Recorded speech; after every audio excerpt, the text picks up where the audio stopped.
యేసుని ప్రేమ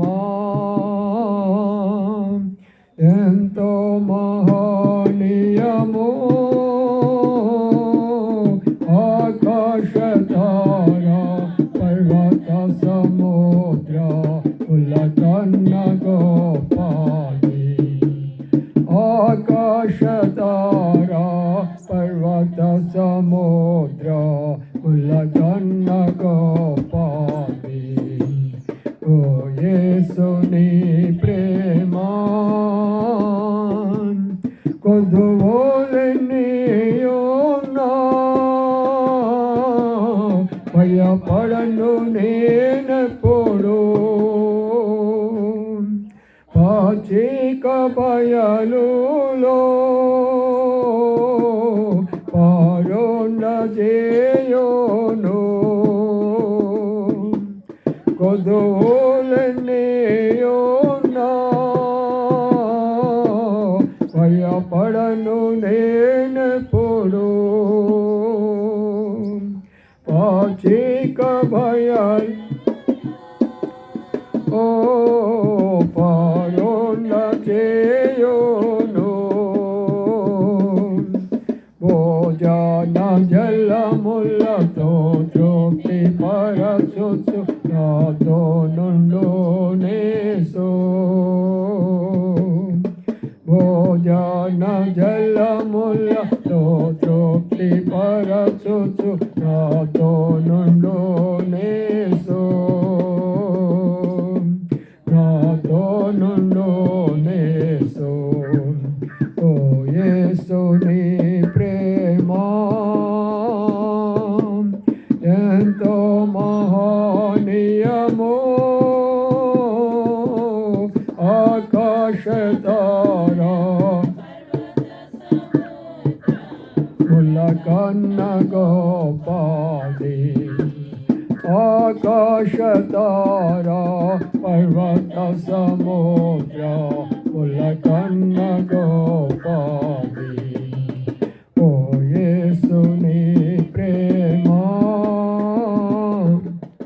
దేవుని గృహములో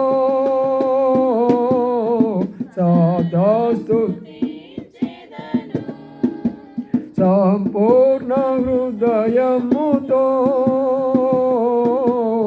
సదా భజించెదను. దేవుని గృహములో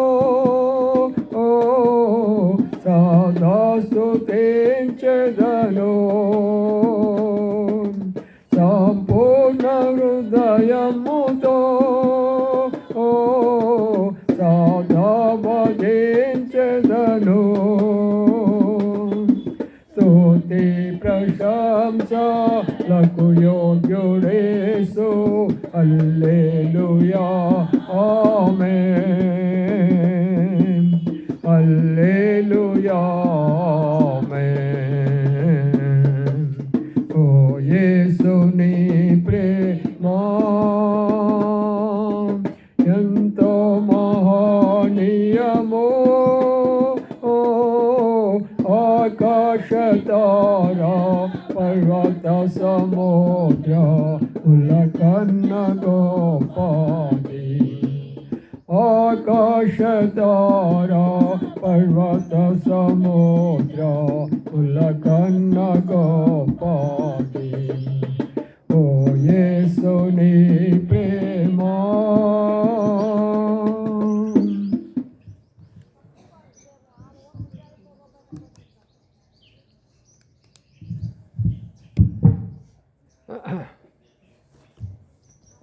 వచ్చినాడు. కూర్చోబెట్టండి ముందు అనుకున్నాను.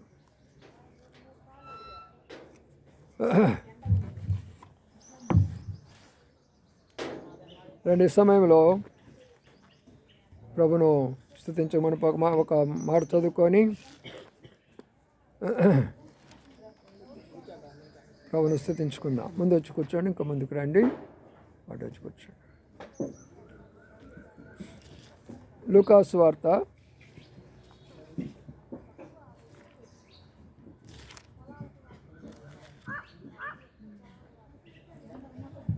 11 లూకా సువార్త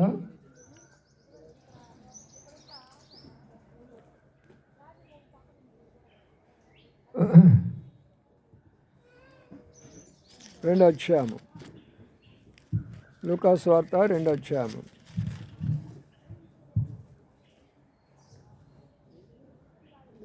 నలభై వచనాన్ని మనం అందరం కలిసి చదువుకుందాం.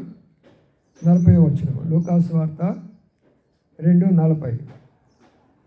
బాలుడు జ్ఞానముతోనూ నిండుకొనుచు ఎదిగి బలము పొందుచుండెను, దేవుని దయ ఆయన మీద ఉండెను. మళ్ళీ చదువుకుందాం. బాలుడు జ్ఞానముతో నిండుకొనుచు ఎదిగి బలము పొందుచుండెను, దేవుని దయ ఆయన మీద ఉండెను. ప్రార్థన చేసుకుందాం. ప్రేమల మా పరలోక తండ్రి, నమ్మకమైన మా దేవా, నీకు స్తోత్రాలు చెల్లించుకుంటున్నాం. ఈ సమయంలో మా ప్రభువా, మా ప్రియ బిడ్డలు అకులా ప్రిస్కిలా వాళ్ళ యొక్క కుమారుడు బర్త్డే సందర్భముగా ఏర్పాటు చేయబడినటువంటి ఈ కృతజ్ఞత కోడికను బట్టి మీకు స్తోత్రాలు. ఇప్పటికే రాగలిగిన వారిని బట్టి మీకు స్తోత్రాలు. వారు రావాల్సిన వారు ఉంటున్నారు, వారిని కూడా నడిపిస్తూ రావాల్సిందిగా ప్రార్థన చేస్తుంటున్నాం. వచ్చిన మేము ఎవరు కూడా ఖాళీకి వెళ్ళకుండా ప్రభువా మా తండ్రి మీరే మాతో మాట్లాడుతున్నామని ప్రార్థిస్తుంటున్నాం. వాళ్ళని మీ దాసులను కూడా జ్ఞాపకం చేసుకోనండి. శరీరంలో అనేకమైన బలహీనతలు ఉంటాయి, అయినప్పుడు కూడా మీ శక్తిని పరిపూర్ణం చేస్తూ ఇంతవరకు మీరు చేసిన మేళ్ళు ఉపకారాన్ని బట్టి మీకు స్తోత్రాలు చెల్లించుకుంటున్నాం. ఆ రీతిగా ప్రభువా మోతని స్థలమంతా కూడా మీ రక్త ప్రోక్షణ గురించి మీ ప్రజలతో మీ మహిమతో నింపవలసిందిగా ప్రార్థన చేస్తున్నాం. ఘనత మహిమ ప్రభావాలు ఆరోపించుకుంటూ వస్తున్నవారు మారి మధ్యలో ఉన్న వారికి తోడైండి సాయమని ప్రార్థన చేస్తాం. యేసయ్య పరిశుద్ధ నామమున స్తుతించి ప్రార్థించి కనపరిచి వేడుకొంచున్నాము తండ్రి, ఆమేన్. ఈరోజు మనకు మన ప్రియులు బాబా కుల్లా ప్రిస్కిల్లా వాళ్ళ యొక్క కుమారుడు 11 సంవత్సరాలు పూర్తి చేసుకొని 12వ సంవత్సరంలో ప్రవేశపెట్టాడు. ఆ సందర్భంలో పురస్కరించుకొని ఈ యొక్క సంవత్సరం అంతా కూడా వారిని కాపాడి భద్రపరిచి ఒక నూతన సంవత్సరాన్ని దయాకిరీటంగా అనుగ్రహించారు. కాబట్టి ఆ సందర్భాన్ని బట్టి కూడిక ఏర్పాటు చేయబడినది. వచ్చిన వారందరూ బట్టి ప్రభుని స్తుతిస్తుంటున్నాం. ఎవరైతే త్వరగా రావాలనుకుంటున్నారో దయచేసి త్వరగా రావాల్సిందిగా మనం చేస్తుంటున్నాం. సరే, ఇక్కడ విషయాన్ని మనం చూస్తే బాలుడు జ్ఞానముతో నిండుకొనుచు ఎదిగి బలము పొందుచుండెను, దేవుని దయ ఆయన మీద నుండెను. ఆ మాట మనం అర్థం చేసుకోవాలా. బాలుడు, శిశువు వేరు, బాలుడు వేరు. శిశువుని గురించి కూడా ఒక మాట చదువుకుందాం. శిశువుల గురించి 1వ అధ్యాయము 80వ వచనము. 1వ అధ్యాయము లూకా సువార్త 80వ వచనము. శిశువు ఎదిగి ఆత్మయందు బలము పొంది శ్రావులకు ప్రత్యక్షమగు దిన వరకు అరణ్యములో నుండెను. శిశువు ఎదిగి అనే మాట ఉన్నది. అంటే పుట్టినప్పుడు బిడ్డ శిశువులాగా ఉంటాడు, పెరిగినప్పుడు బాలుడుగా మారుతాడు, ఆ తర్వాత యవనస్తుడుగా మారుతాడు, ఆ తర్వాత మధ్య వయస్కులుగా మారుతారు, ఆ తర్వాత మా వయస్కులుగా మారుతారు. అదనమాట. ఇన్ని యొక్క మరి స్టెప్స్ ఉంటాయి. శిశువు వేరే, బాలుడు వేరే, యవనస్తులు వేరే, మధ్య వయస్కులు వేరే, తర్వాత వృద్ధాప్యంలో ఉన్నవారు వేరే. ఏ వయసులో ఉన్నవారు ఆ పనులు చేస్తూ వస్తారు. ఇప్పుడు బాలురు అన్నప్పుడు వారి పనులన్నీ కూడా చిలిపి చేష్టాలు చేస్తూ ఉంటారు. వాళ్ళకి తెలియదు, అమాయకమైన బిడ్డలు అక్కడికి వెళ్తారు, ఇక్కడికి వెళ్తారు, రకరకాల పనులు చేస్తూ వస్తారు. శిశువు ఆ పని చేయలేరు. శిశువు కూర్చుంటే ఎక్కడ పనబడితే అక్కడ ఉంటారు, ఏడుస్తూ ఉంటాడు, కేకలేసుకుంటూ ఉంటాడు. అంతకుమించి ఏం చేయలేరు శిశువులు. తల్లి పాలు కొరకు ఆశపడుతూ ఉంటారు. అది శిశువు చేసే పని. ఇక యవనస్తులు అంటే చెప్పుకోవడానికి వీల్లేదు. వాళ్ళ ఇష్టం, మన మాట కూడా వినరు. నువ్వేంటి నాకు చెప్పేది అంటారు. వాళ్ళ మనసుకి ఏది వచ్చిందో అది చేసేస్తారు. నోటికి ఏ మాట వచ్చిందో ఆ మాట అనేస్తారు. ఎవరిని లెక్క చేయరు. అది ఎవరి యొక్క విధానము అంటే యవనస్తుల యొక్క విధానం. ఇక మధ్య వయస్కులు అన్నారు. ఈ మధ్య వయస్కులకి వారి ఆలోచన విధానము మారిపోతుంది పూర్తిగా. ఇప్పుడు వాళ్ళు శిశువులుగా ఉండరు, యవనస్తులుగా కూడా ఉండరు. వారి ఒక ఆలోచన, నేను ఎలాగా, నా కుటుంబం ఎలాగా, నా బిడ్డలు ఎలాగా, ఈ సంఘంలో నేను ఎలాగా, ముందుకు వచ్చుకోవచ్చా, సంఘంలో నేను ఎలాగా, ఇలాగా అనేకమైనటువంటి మరి సందర్భాలు వారు ఆలోచన చేస్తూ వస్తారు. అది మరి మధ్య వయస్కులు చేసినటువంటి ఒక పని. ఇక వృద్ధులు అంటారా, ఇక వృద్ధులు అనుకున్న పరిస్థితి ఏంటి అంటే, వాళ్ళు వృద్ధాప్యంలో ఇక ఏం జరుగుతుంది అంటే, వాళ్ళు కూర్చుంటే లేవలేరు, లేస్తే కూర్చోలేరు, అనేకుల మీద ఆధారపడుతూ వస్తారు. వాళ్ళు వెళ్ళాలన్నా, చేయాలన్నా, పని చేయాలన్నా, ఏది చేయాలన్నా సరే, అయ్యా నాకు సహాయం చేయరా, అమ్మా నాకు సహాయం చేయరా అనేటటువంటిది వృద్ధులకు ఉండేటటువంటి కష్టాలు. కాబట్టి ఇక్కడ కూర్చున్న వాళ్ళు అన్ని వయస్కుల వారు ఉన్నారు అనుకుంటాను. కాబట్టి జాగ్రత్తగా ఆలోచన చేసుకోండి. ఏ వయస్సులో మనము ఎలాగున్నప్పటికీ దేవుడు మనను విడిచిపెట్టడం. అయితే ఇక్కడ బాలుడు అంటే మన ప్రియబిడ్డల యొక్క కుమారుడు బాలుడే. ఇప్పుడు 12వ సంవత్సరంలో ప్రవేశపెట్టారు. 12వ సంవత్సరంలో అన్నప్పుడు అది ఇక బాల్యత్వానికి చివరి సంవత్సరం, బాల్య జీవితానికి చివరి సంవత్సరం. అయ్యా అది కట్టపోతే లేదు, పర్వాలేదు, వస్తుందిలే. ఎండే వస్తుంది, పెద్దగా వస్తుందా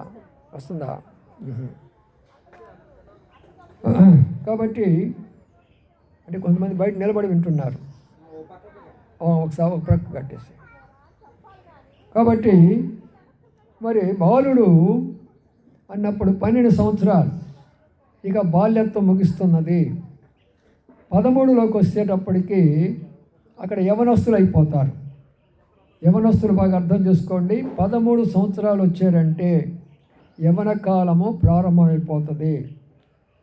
13 నుండి 19 వరకు ఆ సమయం వాళ్ళకి ఎంత కష్టతరమైనటువంటి సమయం అంటే ఇక మనం చెప్పలేము. దాన్ని టీనేజ్ అంటారు, అంటే యవ్వన కాలము అంటారు. అక్కడి నుంచి కొంచెం ఒక రకంగా మెచ్యూరిటీ మైండ్ ఉంటుంది, కానీ ఆ సమయంలో మాత్రము కేవలము అంతవరకే ఉంటున్నది. కాబట్టి నా ప్రియమైన సోదరులారా, బాలుడు అంటే 12 సంవత్సరాల వరకు. కాబట్టి ఇక్కడ మనం చదువుకున్న మాట ప్రకారం మన ప్రియుల యొక్క బిడ్డ శిశువుగా తన యొక్క సమయాన్ని పూర్తి చేశాడు. ఇప్పుడు బాల్యతంలోకి వచ్చాడు. ఇప్పుడు బాలుడు అయిపోయిన తర్వాత ఇక్కడ మనం చదివినటువంటి మాట ఏంటంటే, లూకాసు వార్తలో 2వ అధ్యాయంలో చదువుకున్న మాట. లూకాసు వార్త 2వ అధ్యాయంలో ఒక మాట చదువుకున్నాం. బాలుడు జ్ఞానముతో నిండుకొనుచు ఎదిగి బలము పొందుచుండెను, దేవుని దయ ఆయన మీద నుండెను. అది జ్ఞాపకం చేసుకోండి బాగా. బాలుడు జ్ఞానముతో నిండుకోవాలి. జ్ఞానము బాగా అర్థం చేసుకోండి. ఇక్కడ మన బిడ్డలు దేంతో నింపుకోవాలంటే జ్ఞానముతో నింపుకోవాలి. జ్ఞానము అంటే 3 విషయాలు అర్థం చేసుకోవాలి. తెలివి వేరు, జ్ఞానము వేరు, వివేచన వేరు. ఈ 3కి చాలామందికి తెలియదు. జ్ఞానం అనేది చదువుకుంటే వచ్చేది జ్ఞానము అంటారు. అంటే ఇప్పుడు మనం బిడ్డలు స్కూల్లోకి వెళ్తున్నారు, చదువుకుంటున్నారు, వస్తున్నారు అనుకోండి, అప్పుడు జ్ఞానం నేర్చుకుంటున్నారు అంటారు. అది జ్ఞానం అంటే. తెలివి అంటే చదువున్నా లేకపోయినా వాళ్ళ యొక్క బుర్రను ఉపయోగించి వారు తెలివిగా ప్రవర్తిస్తారు. ఎవరి దగ్గర ఎట్లా మాట్లాడాలో, ఎవరి దగ్గర ఎట్లా ఎగరాలో, కింద పడాలో, పైకి లేవాలో, అమ్మనెట్లా మెప్పించాలో, నాన్నెట్లా మెప్పించాలో, స్నేహితులతో ఎలాగ ఉండాలో చదువు లేకపోయినా కూడా వారు దానిని తెలివిగా చేసుకుంటారు. అందుకని అంటారు, వీడు అరే వీడికి చదువు లేదురా, అది తెలివితేటలు బాగున్నాయిరా అంటారు. కాబట్టి తెలివి అంటే అర్థం అది. ఆ తర్వాత వివేచన అంటారు. ఈ వివేచన అనేది యవ్వన కాలం నుంచి వృద్ధాప్యం వరకు కూడా ప్రతి ఒక్కరికి అవసరము. ఇప్పుడు వివేచన అంటే ఏంటంటే తెలివి వేరు, జ్ఞానము వేరు.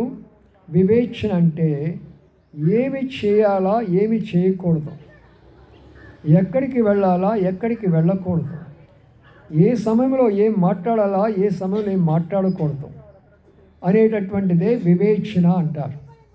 కాబట్టి ప్రియమైన సోదరి సోదరులారా, ఈ సాయంకాల సమయంలో మన ప్రియుల యొక్క బాబు పుట్టిన సందర్భముగా బాలుడు జ్ఞానముతో నిండుకొనుచు. మంచి జ్ఞానం ఉంది. ఎలాంటి జ్ఞానం ఉందో తెలిసిన? రండి కొంచెం కిందకు వద్దాము. అదే అధ్యాయంలోకి వస్తే 47 వచ్చిన వారు చదువుతా కదా.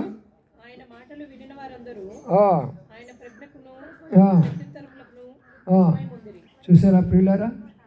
ఇప్పుడు అర్థం చేసుకోండి. ఇది ప్రభువైన యేసుక్రీస్తు వారి గురించి రాయబడినటువంటి మాట. ఆయన ఎంత వయసు అంటే 12 సంవత్సరాల వయసు. ఎంత వయసు ప్రభువుకి అప్పుడు? 12 సంవత్సరాల వయసు. ఈ 12 సంవత్సరాల వయసులో వాళ్ళ అమ్మ నాన్నగారితో కలిసి యెరూషలేముకి వెళ్ళాడు. అర్థమైందా? బాగా అర్థం చేసుకోండి. 41 వచ్చిందమ్మా. 41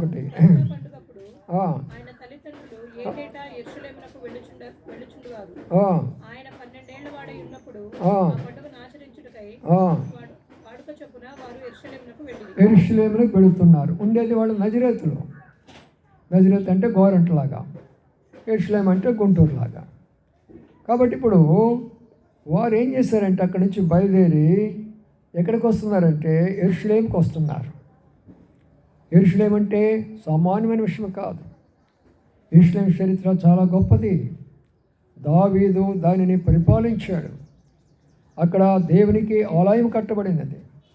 సొలొమోను ద్వారా మందిరం అక్కడ నిర్మాణం జరుగుతూ వచ్చింది. మరి దావీదు అక్కడ స్థలాన్ని ఏర్పాటు చేశాడు.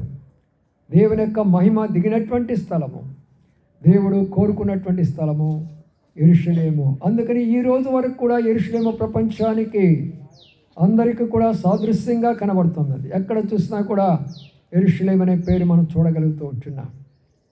కాబట్టి ఇప్పుడు యెరూషలేముకి ఎందుకు వెళ్తున్నాడు అంటే ఒక పండుగ ఉంది. పస్కా పండుగ అనే ఒక మాట ఉన్నది అక్కడ. పస్కా పండుగ కొరకై వెళుతూ ఉంటున్నారు. ప్రియమైన సోదరి సోదరులారా, యూదుల యొక్క పద్ధతి అది. యూదుల పద్ధతి పస్కా పండుగ. యూదులకు 7 పండుగలు ఉంటాయి.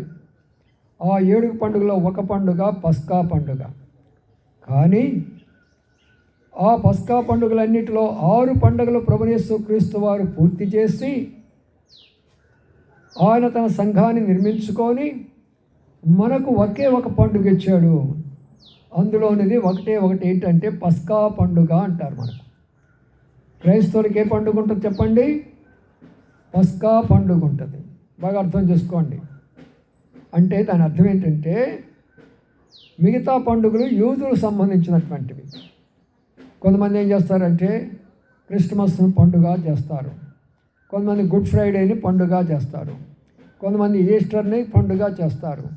మరి కొందరు రకరకాల పండుగలు చేస్తూ వస్తారు. కానీ బైబిల్లో సంఘానికి ఇచ్చినటువంటిది ఈస్టర్. ఇది మన పస్కా పండుగ. ఈ పస్కా పండుగ నుంచి 1 కొరింథీ రాసిన పత్రికలో రాశారు, నన్ను జ్ఞాపకం చేసుకోవడం కొరకై దీన్ని చేయమని చెప్పాడు. ఎప్పుడు జ్ఞాపకం చేసుకోమని చెప్పాడు అంటే అపోస్తుల కార్యము 2:42 చదవండి. అపోస్తుల కార్యము 2:42లో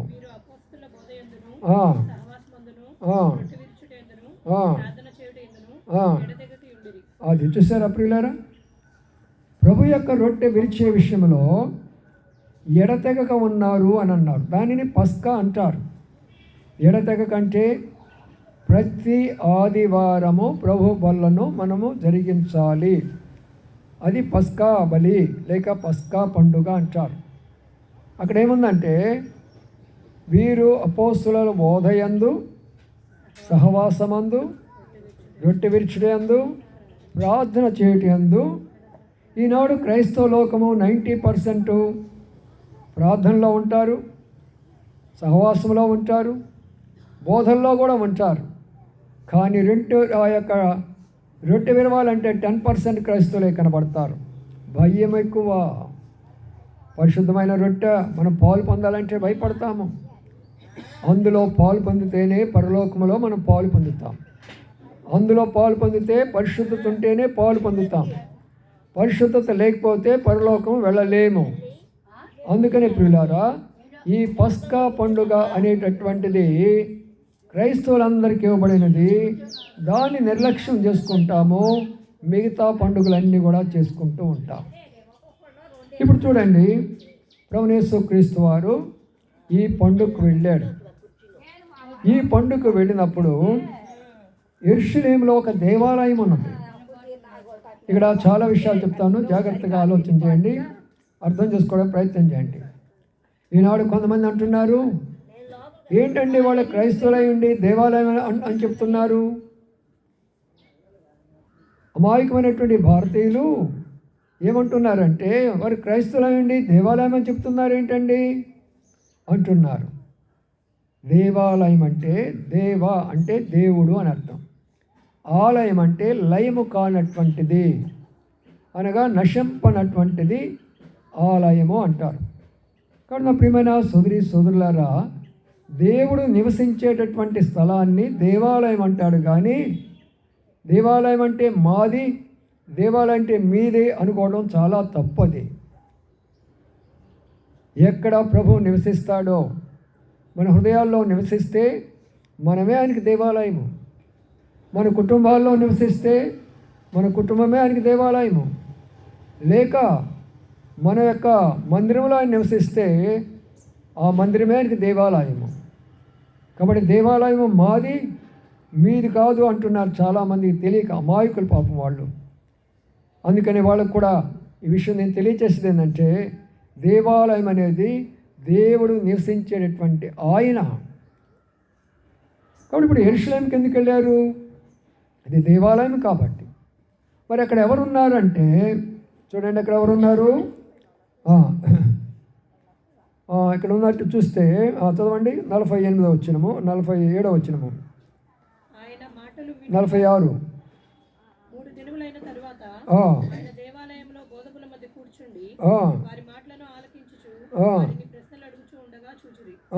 ఆయన మాటలు వినిన వారందరూ ఆయన ప్రజ్ఞకును వ్యక్తిత్వములకును విస్మయం ఉంది. చూసారా ప్రియులారా, ఎవరున్నారండి దేవాలయంలో ఉన్న వాళ్ళు? ఎవరంటే బోధకులు ఉన్నారంట, శాస్త్రులు ఉన్నారట, పరిచయులు ఉన్నారు, అక్కడ ధర్మశాస్త్రోపదేశకులు ఉన్నారు, అక్కడ మహాపండితులు ఉన్నారు. అక్కడ ప్రియమైన సోదరులారా, వాళ్ళే ఈనాడు మన భారతదేశం అంతా కూడా దేవాలయాలు కట్టింది. ఎవరో కాదు, చరిత్ర కానీ మనం చూస్తే వారే ఇక్కడికి వచ్చేసి మరి ఈ దేవాలయాన్ని నిర్మించింది వారే. అయితే జనరేషన్ తర్వాత జనరేషన్, ఒక తరం తర్వాత మరి ఒక తరం వారు ఏం చేశారంటే రకరకాలైనటువంటి గ్రంథాలు రాసి ఆ గ్రంథాల ప్రకారము దేవుళ్ళ పేర్లు పెట్టి కొంతమంది గృహదేవతలని, కొంతమంది గ్రామ దేవతలని, కొంతమంది పట్టణ దేవతలని రకరకాలుగా పెడుతూ వచ్చారు. అందుకనే వారి పేరు శాస్త్రులని ఎందుకు రాయబడ్డాయి అంటే శాస్త్రాలు రాసేవారు కాబట్టి శాస్త్రులు అని అన్నారు. మనకు కూడా లేవా శాస్త్రాలు? చాలా చాలా శాస్త్రాలు ఉన్నాయి మనకు. అందుకని వాళ్ళు ఏమంటారు తెలిసిన, చాలా తెలుగల్ల వాళ్ళు, వాళ్ళకున్న తెలివి మన పాస్టర్లకు ఉంటే ఎంతోమంది రక్షించబడే వాళ్ళే. పాస్టర్లకు ఆ తెలివి ఎక్కడ ఉంది? వాళ్ళు ఎంత తెలివిగా మాట్లాడతారంటే ఆ తెలివిని మనము వాళ్ళు చిక్కరు దొక్కరు, అంత బాగా మాట్లాడతారు. ఏదైనా చెప్పి వాళ్ళు తమ యొక్క శ్లోకాల్లో కానీ మంత్రాల్లో కానీ ఏదైనా కూడా చెప్పి ఏమంటారు తెలిసిన, మన శ్లోకాలు ఏం చెప్పినాయి అంటే, మన గ్రంథాలు ఏం చెప్పినాయి అంటే, మన యొక్క మరి మన పూర్వీకులు ఏం చెప్పారంటే, అంటే నేను చెప్పడం వల్ల ఇవన్నీ కూడా నా మీదకి వస్తారేమో మీరు. అర్థమైందా? అంటే మేము చెప్పడం ఇవన్నీ మా పూర్వీకులు చెప్పారు, ఆ తర్వాత మా గ్రంథాలు, ఆ తర్వాత మళ్ళీ ఇవన్నీ కూడా మన శాస్త్రాలు చెప్పినాయి అంతే, అందుకని మేము కూడా చెప్తున్నామంటారు. అలా కాదు, నీవు చెప్పేదానికి రుజువు ఉండాలి, మనం చెప్పేదానికి ఆధారం ఉండాలి. ఈనాడు మేము యెరూషలేము గురించి చెప్తున్నామంటే పోయి చూసుకోండి, అక్కడ యెరూషలేము ఉన్నది. ఈనాడు ఇజ్రాయెల్ దేశం గురించి చెప్తున్నామంటే ఇజ్రాయెల్ దేశం అన్నది పోయి చూసుకోండి అక్కడ. ఈనాడు ప్రపంచం అంతా కూడా ఎందుకు యేసు ప్రభు నమ్ముకుంటున్నారంటే ఆయన ఎంతమంది జీవితాల్లో మారారో అందుకని వాళ్ళు నమ్ముకుంటున్నారు. మతం అనుకుంటున్నారు, మతము కాదు ఇది. అందుకనే ఆ పండితుల దగ్గరికి వెళ్ళి, ఆ శాస్త్రుల దగ్గరికి వెళ్ళి ప్రభు కూర్చొని ఒక్కొక్క ప్రశ్న అడుగుతుంటే దిమ్మ తిరిగిపోతుంది వాళ్ళకి. ఎంత వయసు ఉందమ్మా? ఏమన్నా నా వయసులో అడుగుతున్నాడా? ఏమైనా 50 సంవత్సరాల వయసులో అడుగుతున్నాడా? పోనీ 30 సంవత్సరాల వయసులో అడుగుతున్నాడా? ఎన్ని సంవత్సరాల్లో? 12 సంవత్సరాలకి ఆ యొక్క విషయాన్ని చూసినప్పుడు ఆశ్చర్యకరమైనటువంటి విషయం, అది అద్భుతకరమైనటువంటి విషయాన్ని మనం అక్కడ చూస్తుంటున్నాం. ప్రియమైన సోదరి సోదరులారా, అందుకని ఇక్కడ మనం జ్ఞాపకం చేసుకునే మాట ఏంటంటే 12 సంవత్సరాల వయసులో ఉన్న పిల్లవాడు ఏమని అడుగుతున్నాడు? అడిగే ప్రశ్నలే కాదు, ఇచ్చే జవాబులు కూడా ఆయన అడుగుతున్నాడు. ఆ తర్వాత జవాబులు కూడా 2 దొరుకుతూనే ఉన్నాయి అక్కడ. అప్పుడు వాళ్ళు ఆయన యొక్క జ్ఞానానికి, ఆ పాండిత్యానికి ఆశ్చర్యపడ్డారు. అర్థం చేసుకోండి, చిన్న పిల్లవాడు 12 సంవత్సరాల బాలుడు. ఇక్కడ కూర్చున్న మనకందరూ బిడ్డలు ఉన్నారుగా, లేరా? 12 సంవత్సరాల్లో వచ్చిన బిడ్డలు మనకు లేరా? మరి మన బిడ్డలకు ఉందా ఈ జ్ఞానం? బాగా ఆలోచన చేయండి. ఇక్కడ 12 సంవత్సరాలకి అలాంటి జ్ఞానం పొందినటువంటి యొక్క ప్రభువు మన బిడ్డలకి ఎందుకు లేదా? మరి అది వాళ్ళ తల్లిదండ్రులు ఎక్కడ తీసుకెళ్ళారు? యెరూషలేము తీసుకెళ్ళారు. మరి మనం ఏం చేస్తున్నాం? మన బిడ్డలు ఇంటికాడ టీవీ చూస్తూ ఉండరా, నేను పోస్తాను అంటారా? మందిరానికి చర్చికి పోయేటప్పుడు ఏమంటాం మనం? అమ్మాయి నువ్వు ఇంటికాడ ఉండలేదు, నేను పోయి వస్తా. నీకు కాదు మొట్టమొదటి దేవుడు, వాళ్ళకి కావాలా. అందుకని వాళ్ళు బాగుపడాలంటే బిడ్డలను ప్రోత్సాహపరచాల. బిడ్డలను ప్రోత్సాహపరిచినప్పుడు, ఆ బిడ్డలు జ్ఞానంతో నిండబడినప్పుడు ఆ బిడ్డల్లో ఎంత గొప్ప మార్పు వస్తుందంటే ప్రపంచానికే వారు సవాల్ చేసేవారుగా మారుతారు. ఈ మాటలు నేను వట్టిగా చెప్పడంలా. 12 సంవత్సరాల వయసు వచ్చింది బాబు అర్పణకి, కరెక్ట్గా 12 సంవత్సరాలు. ఇదే వాక్యం చదువుకున్నాను నేను. అంటే నా కుమారుడు ఇదే వాక్యం చదివినప్పుడు ప్రభు నాకు ఒకటి జ్ఞాపకం చేశాడు. ఆ రోజు 12 సంవత్సరాలప్పుడు నేను మందిరంలో నిలబడి బోధకులతో నేను వాదించలేదా? మరి నీ కుమారుడు నాకు అర్పించి నీవెందుకు మరి ఆ రీతిగా తయారు చేయకూడదని ప్రభు నాతో మాట్లాడాడు. వెంటనే 12 సంవత్సరాల వయసులో అబ్బాయిని అక్కడ నిలబెట్టి వాక్యం చెప్పించాను సంఘానికి. మీలాగా చాలా పెద్ద పెద్దవాళ్ళు అక్కడ అనుభవం కలిగిన వాళ్ళు ఉన్నారు, పెద్ద సంఘం అది. అంత సంఘంలో 12 సంవత్సరాలు బాబు వాక్యం చెప్తున్నప్పుడు వాళ్ళందరూ ఆశ్చర్యపోయినాడు. ఒరే ఈడు రానున్న దినాల్లో వాళ్ళ నాన్నని మించిపోయేటట్టుకున్నాడు రా అన్నారు. అప్పుడే అర్థమైందా? ఎందుకంటే చిన్నతనం నుంచి ఆ బాబు నేను అట్లా వెంటాడాను, భుజాల మీద వేసుకొని పోయాను, పైన భుజాల మీద ఎక్కించుకొని ప్రతి దానికి వెళ్ళిపోయినాను. ప్రియమైన బిడ్డలారా, బర్త్డేలు జరిపించుకోవడం కాదు, ఆ బిడ్డకి మనం ఏమి ఇస్తున్నాము, ఏ జ్ఞానం ఇస్తున్నాం మనం, ఆ బిడ్డలు మనం ఎలాగ పెంచుతున్నాం మనం. కేవలము ఈ లోక సంబంధమైన దానికి మనం పోరాడుతున్నామా? మంచి చదువు చదివించేసి ఒక ఉద్యోగం ఇచ్చి ఒక డబ్బులు పెంచి సంపాదించి అంతవరకైనా వాళ్ళతో మన యొక్క బాధ్యత. వాళ్ళ ఆత్మీయమైనటువంటి జ్ఞానం ఉంటే ప్రపంచం వాళ్ళ వైపు చూస్తుంది. 12 ఏళ్ల వయస్సులో ఆయన అడిగే ప్రశ్నలకు ఆశ్చర్యపోతున్నారు అందరూ కూడా. ఎక్కడి నుంచి వచ్చింది ఇంత జ్ఞానము? ఈ రోజున మన భారతీయుల్లో కొంతమంది అమాయకులు వాళ్ళని ఏమనాలో నాకైతే తెలియటం లేదు, కానీ మరి అమాయకులు అనుకోవాల్సిందే, పండితులు అనుకునే అమాయకులు అనుకుంటాను నేనైతే. వాళ్ళు ఏమంటున్నారంటే ఈ రోజున మరి యేసు ప్రభు వారు భారతదేశానికి వెళ్ళి కాశ్మీర్ ప్రాంతానికి వెళ్ళి అక్కడున్న మహర్షుల దగ్గర నేర్చుకొని ఆ పాండిత్యంతో వచ్చాడు. 12 సంవత్సరాలని వెళ్ళి 30 సంవత్సరాల దాకా గౌతమ బుద్ధుడి దగ్గరికి వెళ్ళి ఆయన దగ్గర భౌతిక జ్ఞానం నేర్చుకొని వచ్చాడు అని మన వాళ్ళు చెప్తుంటే నేను నవ్వాలో ఏడవాలో నాకు అర్థం కాల. ఎందుకంటే ప్రపంచం వచ్చిందే అక్కడ నుండి.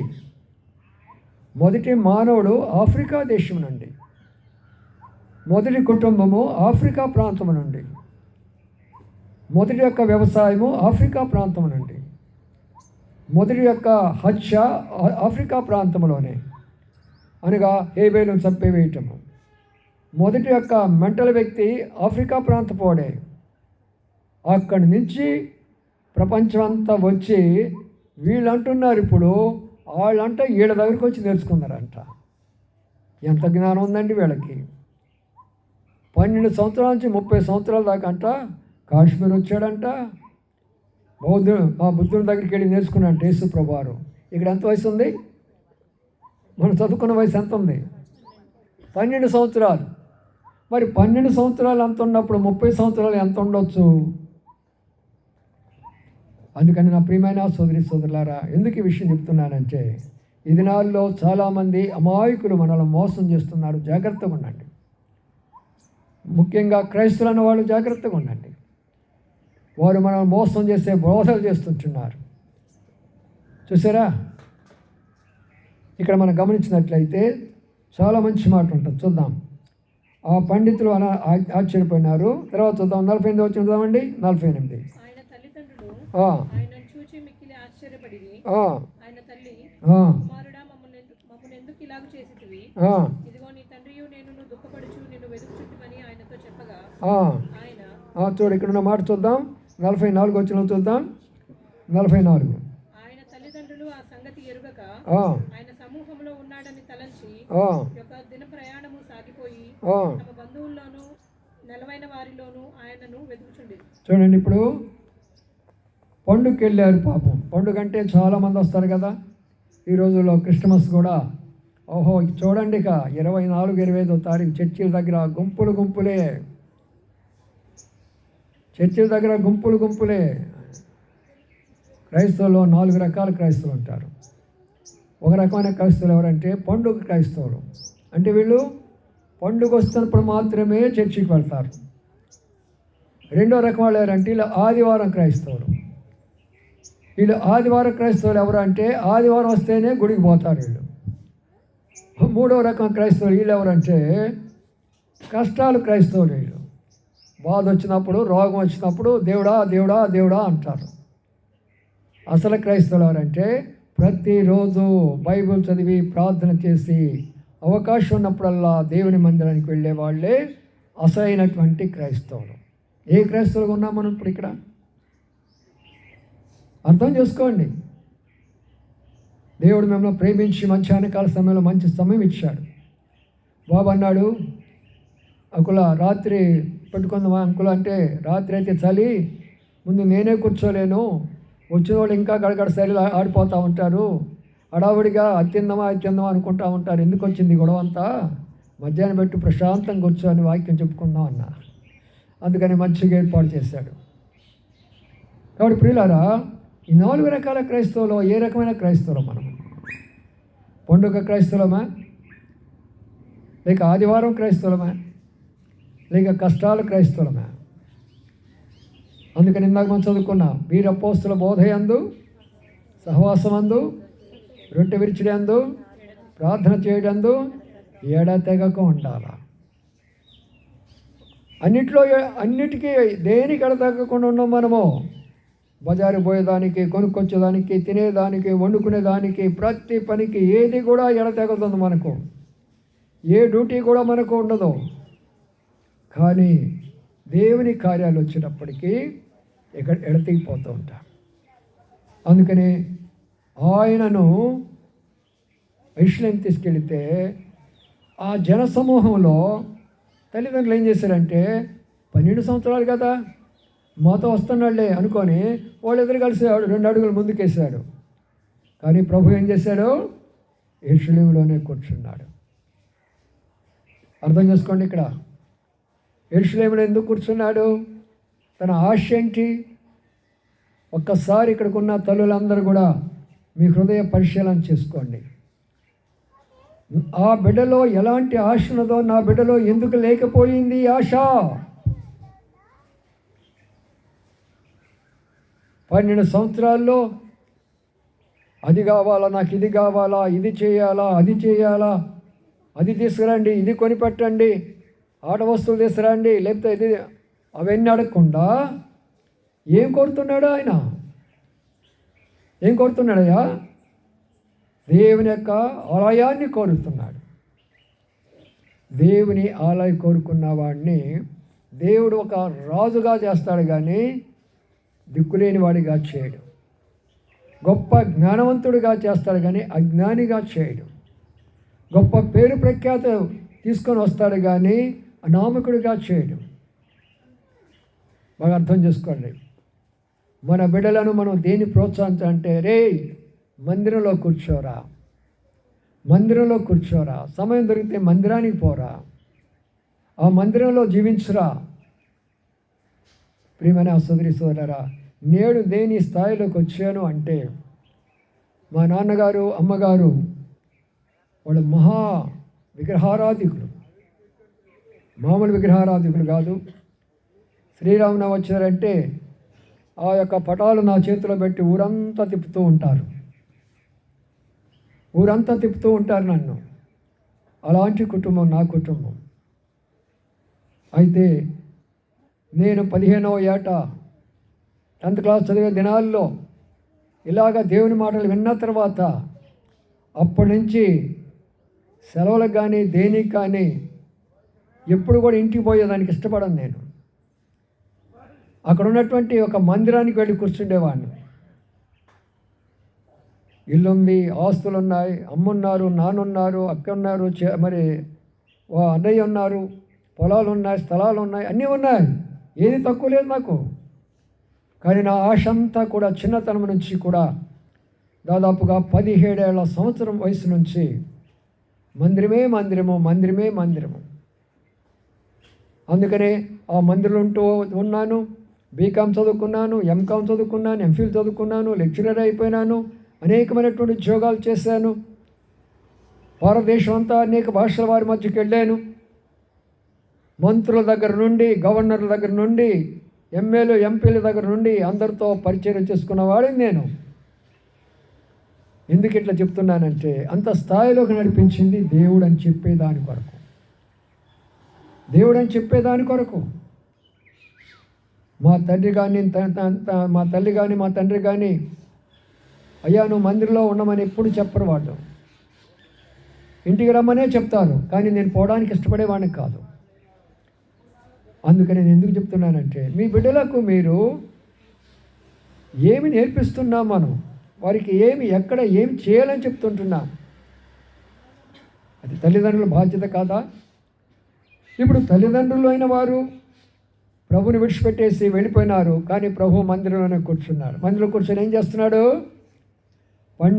పండితులతో ప్రశ్నలు అడుగుతున్నాడు. యూదా మత గ్రంథాన్ని గురించి, అనేక ప్రవచనాల గురించి, అనేకమైనటువంటి యొక్క విషయాల గురించి అడుగుతూ ఉన్నప్పుడు వారు ఆశ్చర్యపడుతున్న సందర్భంలో వీళ్ళు ఏం చేస్తున్నారంటే, అయ్యో నా కుమారుడు ఎడబడిపోయినాడు. చూసారా ఎప్పుడు తెలిసారు వాళ్ళు? చాలా దూరం వెళ్ళిపోయినారు. చాలా దూరం అయిపోయిన తర్వాత తన కుమారుడు జ్ఞాపకం వచ్చారు వాళ్ళకి. ఇక్కడున్న తల్లిదండ్రులారా బాగా ఆలోచన చేసుకోండి. నీవు కూడా అంతే. నీ జీవితంలో చాలా దినాలు అయిన తర్వాత నువ్వు ఏడుస్తావు, నా కుమారుడు ఎందుకు అయిపోయినాడు, నా కూతురు ఎందుకు అయిపోయింది, వాళ్ళు ఎందుకు ఇలాంటి యొక్క అలవాట్లు వాళ్ళకి ఎందుకు వచ్చినాయి, ఎందుకు వాళ్ళు ఇక్కడ బాధపడుతూ వాళ్ళకి ఎలాగ అయిపోయినారని అప్పుడు నువ్వు గుర్తుంచుకుంటావు. దూరం వెళ్ళిపోయిన తర్వాత నీ కుమారుడు నీకు జ్ఞాపకం వస్తాడా? బాగా అర్థం చేసుకోండి. ఇప్పుడు జరిగిన విషయం ఏంటంటే, వెతకటం ప్రారంభించారు. ఏం చేస్తున్నారు? వెతకటము ప్రారంభించారట. ఎక్కడ? బంధువుల్లోనూ, నిలబడాలు అంటే ఇరుగు పొరుగు వారిలో, స్నేహితుల మధ్యలో. ఎవరిని వెతుకుతున్నారు? కుమారుణ్ణి. ఎక్కడ వెతకాలా? వారు వెళ్ళిన స్థలం ఏది? అది మర్చిపోయినారు. ఎక్కడ వెతుకుతున్నారు వాళ్ళు? బంధువుల్లో.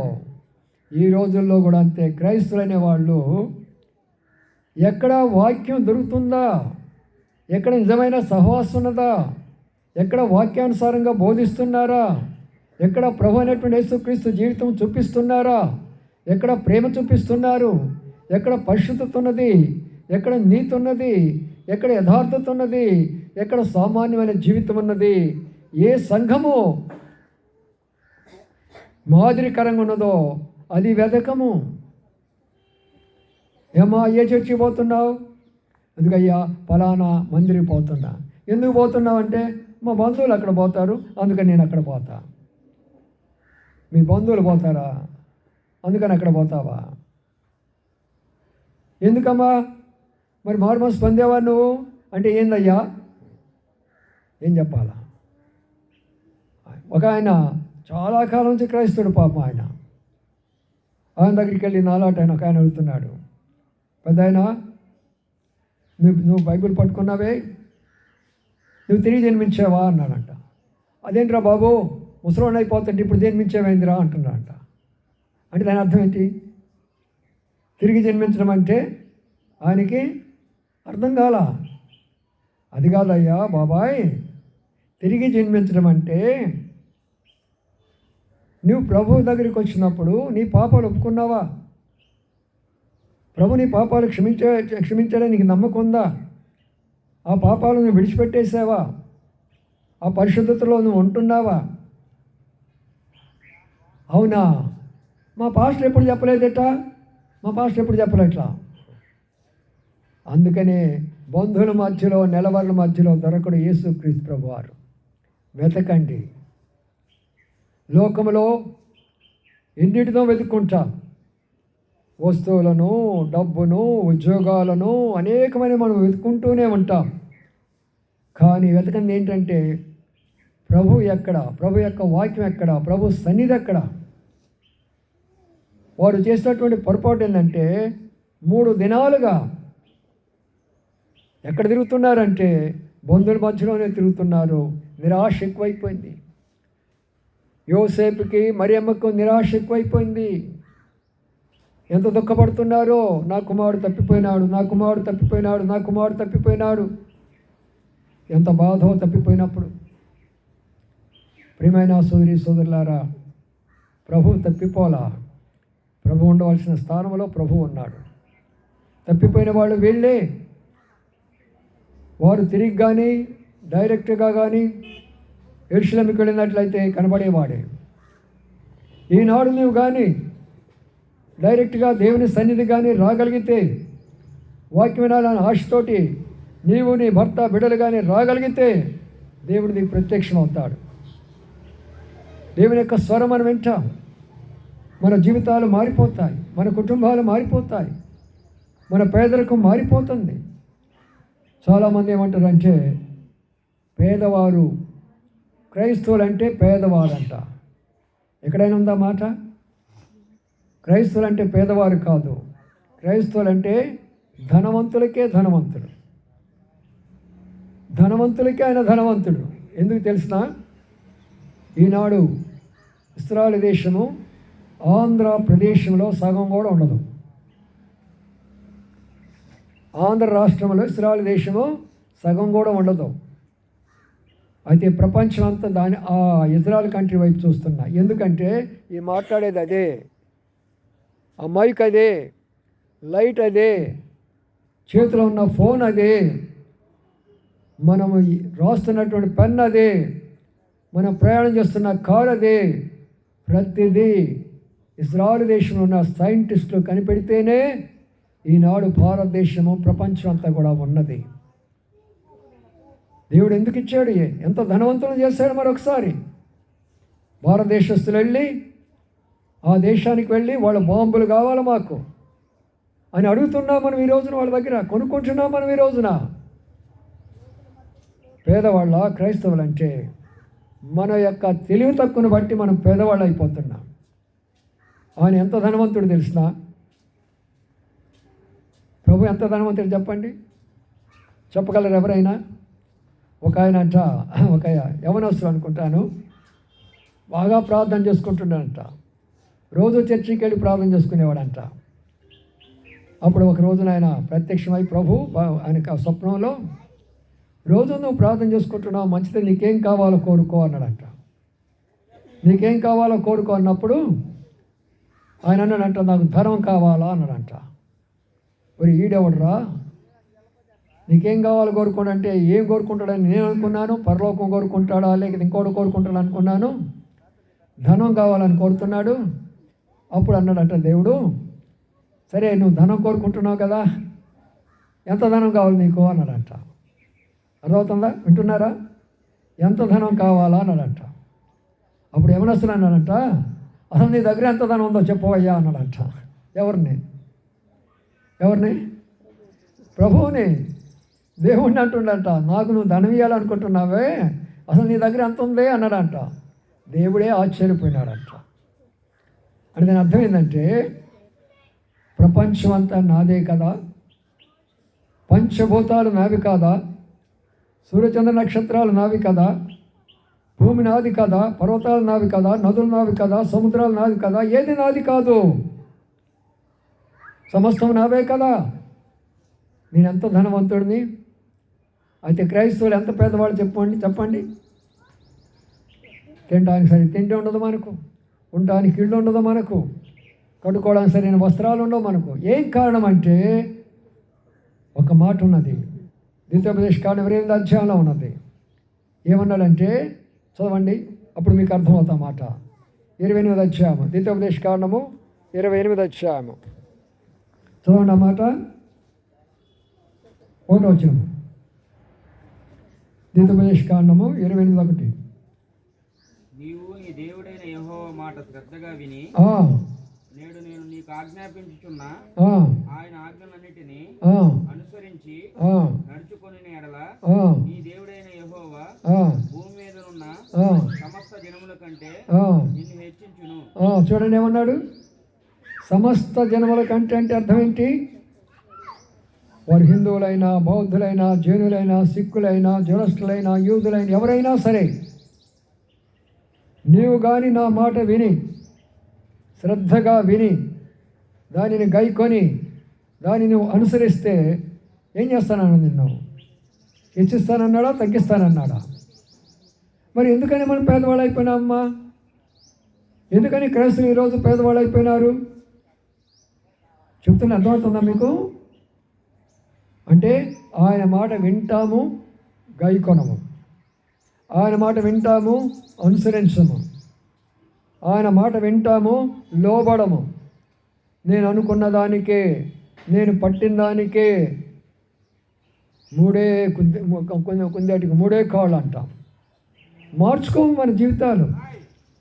అందుకనే క్రైస్తవులో పేదరికము, క్రైస్తవులు ఎక్కువ మంది త్రాగుబోతులు, క్రైస్తవులు ఎక్కువ మంది తిండిపోతులు, క్రైస్తవులు ఎక్కువగా చింపిరి బట్టలు, క్రైస్తవులకు గృహాలు చాలా విధిగా ఎందుకుంటాయి? కారణం ఏంటంటే, ప్రభు మాటలు వింటాము కానీ లోబడము. అందుకని వారిని లోపరుచుకోవాలనుకుంటే ఎవరి చేతిలో తెలిసిన? నిద్ర వస్తుందా? హాయిగా చల్లగా బాగా కథలు చెప్తున్నాడు రా, నిద్రపోతాం అనుకుంటున్నారా? వారిని, మన భర్తలను, మన బిడ్డలను మార్పు చేయాలంటే ఎవరి చేతిలో ఉందో చెప్పండి. సామెతల గ్రంథం 14వ అధ్యాయం 1వ వచనం చదవండి. సామెతలు 14:1 వచనంలో ఆ మాట చదువుకుందాం. ఏముంది? సామెతల గ్రంథము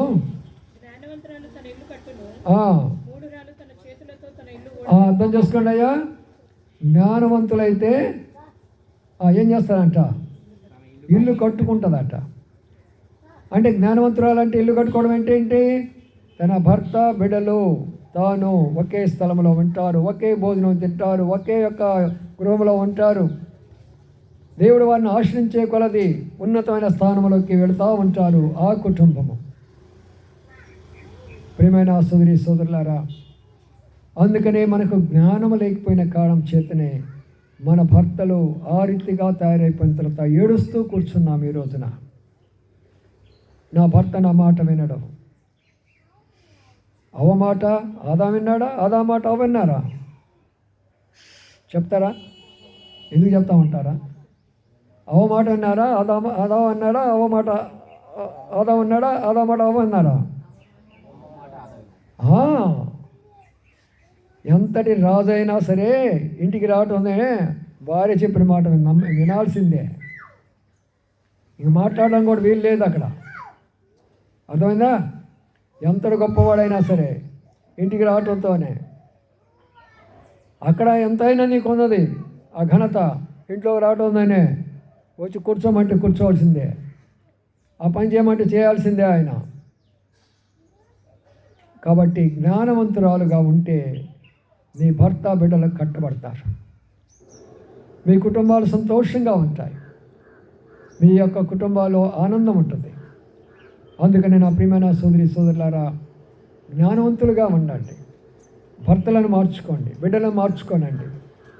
అప్పుడు ఆ త్రాగే డబ్బంతా నీ చేతికి ఇస్తాడు, ఆ పాకడాడే డబ్బంతా నీ చేతికి ఇస్తాడు, ఆ చెడు చేసేదంతా కూడా నీ చేతికి ఇస్తాడు. అప్పుడు పేదవాళ్ళుగా ఉండరు, అప్పుడు ఎవరు పేదవాళ్ళంగా ఉండము. ఒకరి దగ్గరికి వెళ్ళి ఊడిగా బాడిగా మనం చేయకూడదు. ఒకరింట్లో పని చేసే పని మనకు అవసరం లేదు. ఎవరి పని వాళ్ళు చేసుకోవాల్సిందే.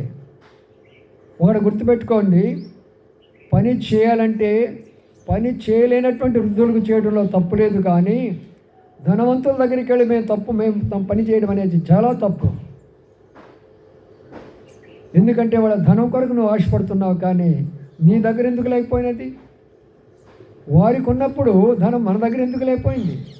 వాడికి 2 చేతులు, వాళ్ళకి 2 కాళ్ళు, అలాంటప్పుడు మనకు 2 చేతులు 2 కాళ్ళు అయినప్పుడు వాళ్ళు ఎందుకు అలాగ ఉండాలి, మనం ఎందుకు ఇలాగ ఉండాలా? ఆలోచన చేశారా? చెప్పారా భర్తలకి? వాడు వెనక sir sir sir sir sir అంట తోక పట్టుకొని పోతూ ఉంటాడు. అంతకాలం చూసిన దేవుడేమనంటే సమస్త జనముల కంటే నిన్ను హెచ్చుగా చేస్తామన్నాడు. మంత్రి వచ్చాడు అనుకో, ఎమ్మెల్యే అనుకో, గౌతమ్ నగర్లో ఒక్కరు ఉండరు, మొత్తం వెళ్తారు అమరావతి రోడ్డుకి ఆయన చూడడానికి. ఏం చూడడానికి వెళ్తారో నాకు అర్థం కాదు. దేవుని యొక్క సన్నిధి పెట్టి దేవుని మాటలు చెప్తామంటే ఒకరు రారు ఇక్కడికి. అక్కడెవరో వచ్చారంటే ఎమ్మెల్యే అంటే జనాలందరూ గుంపులు గుంపులుగా వెళ్తూ ఉంటారు. ఏం చేయడానికి? ఏం చూడడానికి? ఏమి ఇవ్వడానికి? వాళ్ళు మనలాంటి వాళ్ళు కదా, మనకంటే ఏమన్నా గొప్పవారా? ప్రియమైన సోదరి సోదరులారా, అందుకనే మన కుటుంబాలు ఆశీర్వదించబడాలన్నప్పుడు ఎవరి మధ్యలో, బంధువుల మధ్యలో వెతకటం కాదు, స్నేహితుల మధ్యలో వెతకటం కాదు. దేవాలయానికి రండి, నిజమైన దేవుని మందిరానికి రండి. అప్పుడు మీకు దేవుడు ప్రత్యక్షం అవుతాడు, అప్పుడు దేవుడు మిమ్మల్ని ఆశీర్వదిస్తాడు. రండి, ముగింపులోకి వస్తున్నాను. తర్వాత ఏం జరిగిందో చదవమ్మా. లూకాసు వార్త 2వ అధ్యాయంలో చదవండి, 48వ వచనం. ఆయన తల్లిదండ్రులు ఆయనను చూచి మిక్కిలి ఆశ్చర్యపడి ఆయన తల్లి, కుమారుడా, మమ్మల్ని ఎందుకు ఇలా చేసితివి? ఇదిగో మీ తండ్రియు నేనును దుఃఖపడుచు నేను వెదుకుచుంటిమని ఆయనతో చెప్పగా, ఆ తర్వాత 11:51 వచనము. అంతటా ఆయన వారితో కూడా బయలుదేరి నజరేతునకు వచ్చి లోబడి ఉండెను. ఆయన తల్లి ఈ సంగతులన్నిటినీ తన హృదయంలో భద్రం చేసుకొనెను. యేసు జ్ఞానమందును వయసందును దేవుని దయందును మనుషుల దయందును వర్ధిల్లుచుండెను. చూడండి ప్రియులారా, కాబట్టి ఇక్కడ మనం జ్ఞాపకం చేసుకోనండి. తల్లి తండ్రి అండి, అయ్యా ఏంట్రా నువ్వు ఇక్కడ ఉన్నావు, మిమ్మల్ని వెతుకుతూ ఎంతో దుఃఖపడుతూ ఉన్నాం, బాధపడుతున్నాం. అప్పుడు ఏమన్నాడు తెలిసిన బిడ్డ? ఏమన్నాడు? నేను నా తండ్రి పనుల మీద ఉండాల్సిన పని లేదా? అంటే ఏంటి దాని అర్థము? ప్రతి ఒక్క వ్యక్తికి లోకంలో 2 తండ్రులు ఉంటారని గుర్తుంచుకోండి. 2 తల్లులు ఉండరు, 2 తండ్రులు ఉంటారు. ఒక తండ్రి భూ సంబంధమైన తండ్రి, మరొక తండ్రి పరలోక సంబంధమైన తండ్రి. మనం భూ సంబంధమైనటువంటి యొక్క తండ్రి కార్యాలు ఎలాగైతే చేస్తామో, పరలోక సంబంధమైనటువంటి తండ్రి కార్యాలు కూడా మనం అలాగా చేయాలి. అలాగా చేసినప్పుడు మన కుటుంబాలు ఆశీర్వదించబడతాయి, మన కుటుంబాలు దీవించబడతాయి, మన కుటుంబాల్లో శాంతి సమాధానం ఉంటుంది, మన కుటుంబాల్లో సంతోషం ఉంటుంది. అందుకని నా ప్రియమైన సోదరి సోదరులారా, ఈ సమయంలో మనం గమనించిన విషయం ఏంటంటే, ఇక్కడున్న మాట ప్రకారము ఆ చిన్న వయసులో కూడా దైవ కార్యాలు చేస్తూ వచ్చాడు. చిన్న వయసులో కూడా దేవుని యొక్క మందిరం మీద ఆలోచన గల్లాడు. అప్పుడప్పుడు చూస్తూ ఉంటాను, ఈ బాబా కుల వాళ్ళ యొక్క కుమారుడు, వాడు చిన్నోడే కానీ ప్రార్థన చేయమంటే ముందే చేసేస్తూ ఉంటాడు. పెద్దోడు కూడా చేయరు. ఆరాధన చేయమంటే ముందే చేస్తానంటాడు. పెద్దోడు కూడా చేయరు. తబలా కొట్టాలంటే నేను కొడతానంటారు. ఆ ఆశ చూడండి చిన్న బిడ్డల్లో ఎలాగొచ్చిందో. అలాంటి ఆశను మన బిడ్డల్లో చిన్నతనం నుంచి తెచ్చుకోవాలి. అందుకనే ఇప్పుడు జరిగిన విషయం ఏంటంటే, గొప్ప విషయం చెప్తున్నాను, ఆలకించిన అందరూ. ఇప్పుడు వారితో కూడా వెళ్ళి ఏం చేశారంట, తల్లిదండ్రులకు లోబడి తల్లిదండ్రుల యొక్క మాట వింటూ వారికి సహకారిగా ఉన్నాడు 12 సంవత్సరాల నుంచి 30 సంవత్సరాల వరకు. ప్రియమైన సోదరి సోదరులారా, మన బిడ్డలు మనకు లోబడుతున్నారా? ఏం ప్రభు కంటే గొప్పవాడా నీ బిడ్డ? ప్రభు కంటే తెలివిగలవాడా మీ బిడ్డ? ప్రభు కంటే శక్తి గలవాడా నీ బిడ్డ? ప్రభు కంటే జ్ఞానవంతుడా నీ బిడ్డ? అలాంటప్పుడు ఎందుకు ఆయన మనకు లోబడలేకపోతున్నాడు? అర్థం చేసుకోవాలా? మనం అర్థం చేసుకోవాలి. ప్రభువా, ఆ బిడ్డ మీరే తల్లిదండ్రులకు లోబడినప్పుడు నా బిడ్డ కూడా నాకు లోబడితే ఎంత బాగుంటుంది, నా బిడ్డ నాకు లోబడితే ఎంత సంతోషంగా ఉంటుంది.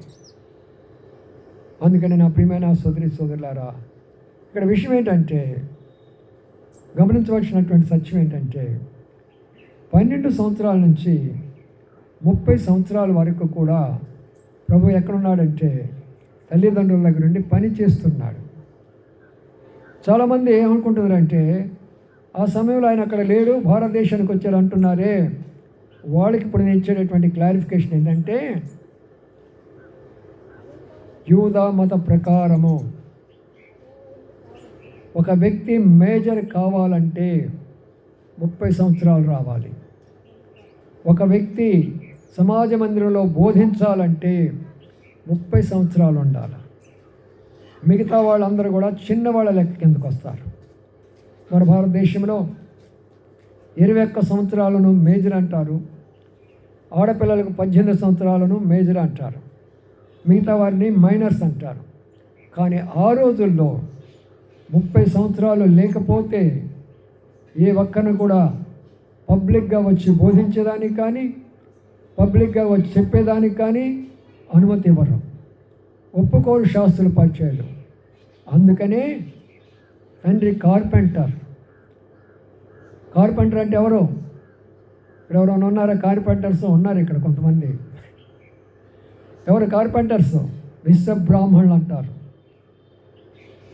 వాళ్ళు విశ్వబ్రాహ్మణులను చెప్పుకుంటారే కానీ దాని అర్థం తెలియనటువంటి వాళ్ళుగా ఉంటారు.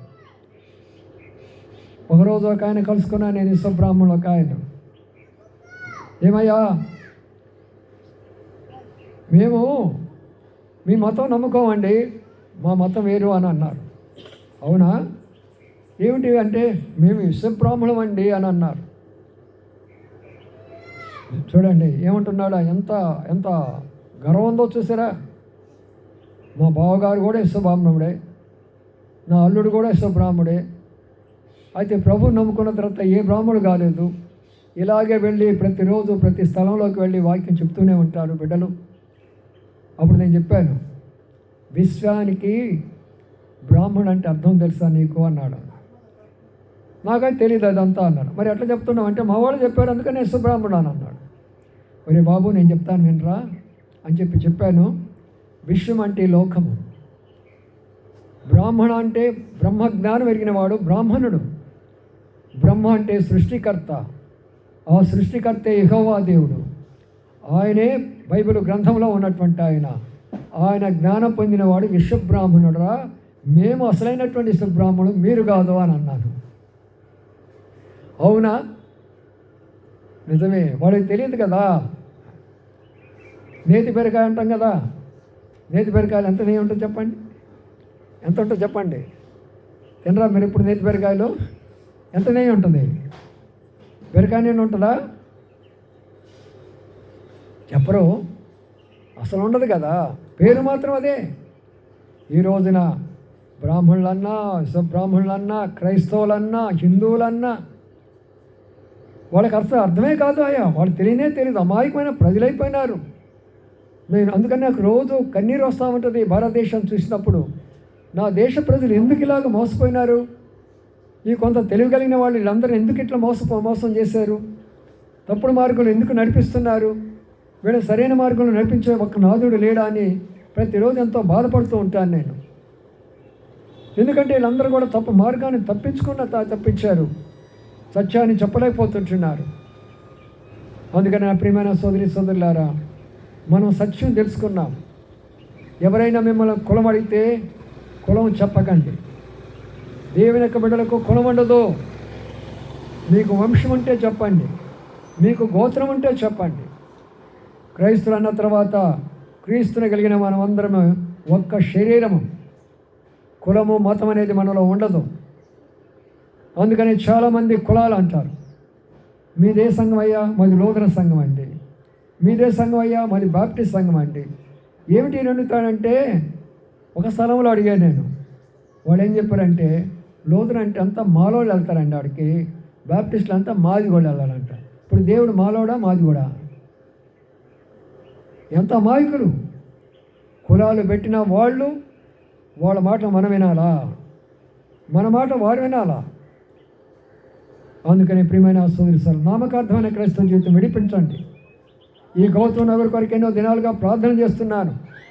గౌతమ్ నగర్లో ఎన్నో చర్చలు ఉన్నాయి. సరైనటువంటి యొక్క బోధ ఉన్నట్లయితే గౌతమ్ నగర్ ఇప్పుడు మారిపోయేదే. ప్రార్థన చేసుకోండి, కన్నీరు కార్చండి, యెరూషలేముగా మార్చుకోండి. అందుకనే ప్రియమైన సోదరులారా, ఆ బాలుడు తండ్రికి లోబడి కార్పెంటర్గా పనిచేస్తూ ఆయన 30 సంవత్సరాలు ఆ వృత్తిలో ఉంటూ వచ్చాడు. ఇప్పుడు చెప్పండి, యేసుప్రభు వారు ఎవరు? ఏ కులానికి సంబంధించిన ఆయన చెప్పండి? అమాయకులైనటువంటి భారతీయులకు వారికి తెలియదు. హిందువులు అంటారు. అసలు హిందువులనే మాట భారతీయులకు సంబంధించింది కాదు. అది పర్షా భాషది. వారు హిందువులని ఎందుకన్నారంటే, సింధు నది దగ్గర ఉన్నటువంటి యొక్క నాగరికతను మార్చి వారు సింధుని హిందూగా మార్చినారు. ఎందుకంటే నార్త్ ఇండియాలో కానీ మరి లేక హిందీ మా భాష మాట్లాడేవారు కానీ సాన్ హాగా పలుకుతారు. అందుకనే సీని హీగా పలిగినారు. వాళ్ళు పెట్టిన భాష తెచ్చుకొని వీడు తగిలించుకొని మేము హిందువులని ఊరూరు తిరిగి జనాలందరూ కూడా మోసం చేస్తున్నారు. అసలు భారతీయులు వారు కాదు. మనం జాగ్రత్తగా ఉండాలా. ఈ దినాల్లో ఉన్న పరిస్థితిని బట్టి చాలా జాగ్రత్తగా ఉండండి. మనం అందరం కూడా ప్రభువు నమ్ముకున్న క్రైస్తవులమే. భూలోకంలో కొంతకాలమే మనం ఈ లోకంలో ఉంటాం. మహా అయితే 70 సంవత్సరాలు 80 సంవత్సరాలు తర్వాత మన లోకము పరలోకానికి వెళ్ళిపోతున్నాం. దాని కొరకే సిద్ధపడండి. మీరు దీని కొరకే ఆశపడండి. విన్న మాట్లాడి మీ భర్తలకు చెప్పండి, విన్న మాట్లాడి మీ ఇరుగు పొరుగు వాళ్ళకి చెప్పండి. పరలోకం కొరకే సిద్ధపరచండి. అంతేకాని వారు వీరి మాట నమ్మొద్దు, మోసపోవద్దు. భూమి ఎవరిది కాదు, భూమి అందరిది. దేవుడు అందరికీ ఇచ్చాడు. మనందరి హక్కు ఉంది భూమి మీద నివసించడానికి. కాబట్టి గుర్తుంచుకోండి, ప్రభువు నమ్ముకోండి. ఊరికి నమ్ముకున్నామంటే చర్చికి పోవడం కాదమ్మా, బైబిల్లో పట్టుకొని తిరిగితే కాదు. పాపాలు ఒప్పుకోండి, మళ్ళీ ఆ పాపాలు జోలికి పోకండి. పరిశుద్ధంగా జీవించండి. అవసరం వచ్చిన అబద్ధాలు చెప్పొద్దు, అవసరం వచ్చిన మోసం చేయొద్దు. సినిమా హాలు పాపాన్ని ఇంట్లో టీవీలో పెట్టుకొని సినిమాలు చూడవద్దు. ఇటువంటి వాటికి దూరంగా ఉండండి దయచేసి. అప్పుడు మీరు పరలోక రాజ్యానికి వారసులు అవుతారు. అందుకనే ప్రభువైన యేసుక్రీస్తు వారు జ్ఞానంతో నిండుకున్నాడు, బలంతో నిండుకున్నాడు, దేవుని యొక్క దయతో నిండుకున్నాడు. జనాల యొక్క పెద్దలు ప్రజల యొక్క దయ ఆ బిడ్డ మీద వచ్చిందిగా కనబడుతూ వచ్చింది. అందుకనే ఈ రోజున క్రీస్తు శకం అనే పేరు లేకపోతే ఇక్కడ కూర్చున్న వారు ఎవ్వరు కూడా వారు పుట్టినటువంటి తేదీ చెప్పలేరు. హిందువులు చెప్పలేరు, మహమ్మదీయులు చెప్పలేరు, ప్రపంచంలో ఎవ్వరు కూడా చెప్పలేరు. ఏ పండితుడు చెప్పలేడు, ఏ పూజారి చెప్పలేడు. క్రీస్తు పూర్వము, క్రీస్తు శకం అనే మాట వాడకపోతే మనం పుట్టినటువంటి రోజు మనకు తెలియదు. దానిని బట్టి ఈ బిడ్డ ఈ రోజున 11 సంవత్సరాలు పూర్తి చేసుకొని 12వ సంవత్సరంలో ప్రవేశమయ్యాడు. కాబట్టి ఈ చక్కని వర్తమానం ప్రభు మనకి ఇచ్చాడు. ఇక్కడ రానున్న దినాల్లో ప్రభు ఆ బిడ్డను ఆశీర్వదించి దీవించి మరి అనేకులు మంచి సాక్షికరంగా చేయనట్లుగా ప్రభు సహాయపడును గాక. రండి ప్రార్థన చేసుకుందాం. క్రీస్తు యేసు దయాళు ప్రభు, నీవే సృష్టికర్తవు, నీవే నా రక్షకుడవని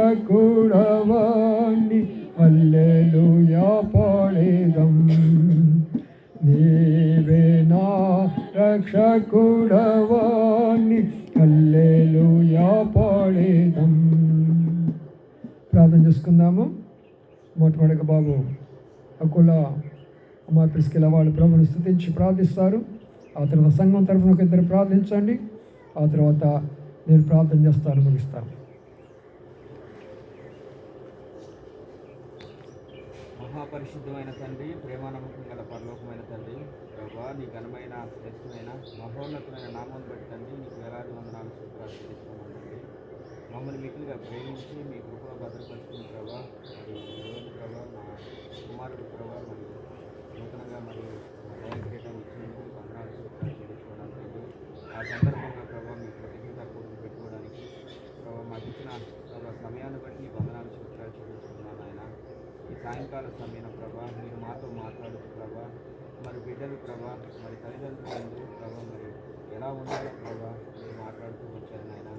మనుషులు ఎందుకు ప్రభా మరి భయభక్తులు కలిగి ప్రభా మరి దేవుని ఆలయంలో ప్రభా మరి ఎలా ఉండాలో మీరు మాట్లాడుతూ వచ్చారు. అందుబట్టి ఎంతోమందికి ప్రభా మరి నిజమైన దేవుడు తెలియక ప్రభా మరి అబద్ధంగా నామకర్థంగా ఉంటున్నారు ప్రభా. దాన్ని బట్టి మీరు మాట్లాడుతూ వచ్చారు. అందుకు వందనాలు సూత్రాలు నాయన. మాకును ప్రభా అనేకులకు ప్రభా మరి వాక్యాన్ని అందించినందుకు మీకు వందనాలు సూత్రాలు చెల్లిస్తున్నాను తండ్రి. మరి గౌతున్నారే మరి ఫస్ట్ లైన్ నుంచి ప్రభా మరి 6వ లైన్ వరకు ప్రభా మరి ఈ వాక్యాన్ని విన్నవారు ప్రభా వారి హృదయాల్లో ప్రభా మరి భద్రపరుచుకుని ప్రభా మరి నిజమైన దేవుని తెలుసుకుని సత్యాన్ని తెలుసుకుని ప్రభా మరి అపోస్తుల బోధ మరి సావాసం రొట్టు విడుచుట సావాసుల ప్రభా మరి ఉన్నతకు వారిని సహాయం చేయండి నాయన. మార్గం నిజమైన మార్గం నడిపించిన నాయన. అబద్ధ బోధకు నుంచి ప్రభా విడిపించినైనా సహాయం చేయండి. అలాగే ప్రభా మరి నా బిడ్డకి సంవత్సరం అవుతే కాచి కాపాడేందుకు వందనాలు సూత్రాలు చేస్తున్నాను ప్రభా. ఎన్నో ఇరుకులు ఇబ్బందుల్లో కానీ ప్రభా మేము వైద్యులకు వచ్చినా కానీ అయినా ప్రభా నీ కృప ద్వారా ప్రభా మమ్మల్ని రక్షిస్తూ ప్రభా ఆదరణిస్తూ ప్రభా మాలో ఉన్న ప్రభా మరి బలహీనతలను తీసివేసిన బలపరుస్తూ వచ్చిన దాన్ని వందనాలు సూత్రాలు చేస్తున్నాను. అలాగే వచ్చి తోడు వచ్చిన ప్రభా సహోదరుని సహోదరుని ప్రభా జ్ఞాపకం చేసుకుని వారి కళ నుంచి ఆరోగ్యం ఇవ్వడమైనా. అలాగే ప్రభా నా కుటుంబాన్ని కూడా జ్ఞాపకం చేసుకుని మా అమ్మగారిని కూడా జ్ఞాపకం చేసుకుని తెలుసుకోవడానికి సహాయం చేయండి. నా తండ్రిని కూడా జ్ఞాపకం చేసుకుని నా కుటుంబాన్ని నడిపించండి. నా సహోదరుని కూడా నా తమ్ముని కూడా జ్ఞాపకం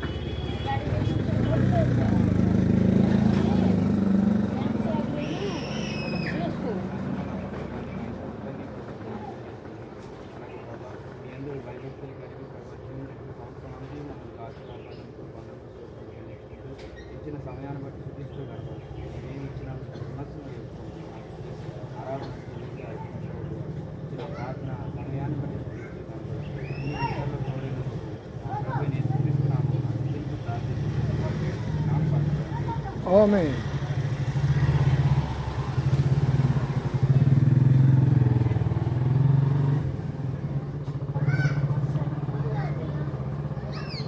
అరుణ వచ్చి